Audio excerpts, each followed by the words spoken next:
Did people really say that they would stop subscribing to your podcast if you invited somebody on again? And finally, yes, it is true. Many of you have told me you will unsubscribe from the show if Aaron, our Aaron, is allowed back on this show. Go back and listen to our episode called The Fans React to Madonna's Podcast if you want to know what all the fuss is about. Aaron was a guest on there, and yes, he was outrageous. I mean, he said things that I certainly didn't agree with.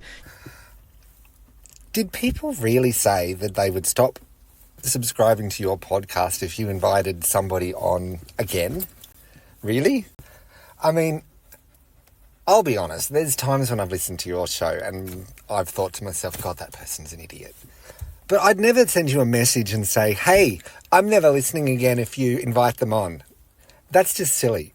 There are so many ways you could handle that, like fast forward the segment or skip the podcast, but to say, I'm not going to listen to it ever again if you invite that person on, that's silly.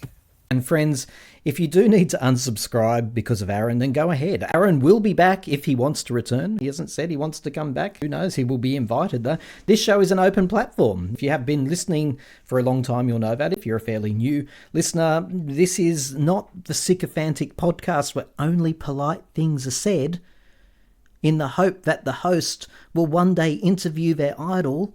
Have you noticed that about a lot of podcasts? I mean, those podcasts have their place and I listen to them and they're generally fantastic, very factual, but they're certainly not a place of diverse opinions, which is ironic because the hosts are always the biggest champions of diversity, they claim. But here you are very likely to hear an occasional thing or two that you just don't agree with, just like this.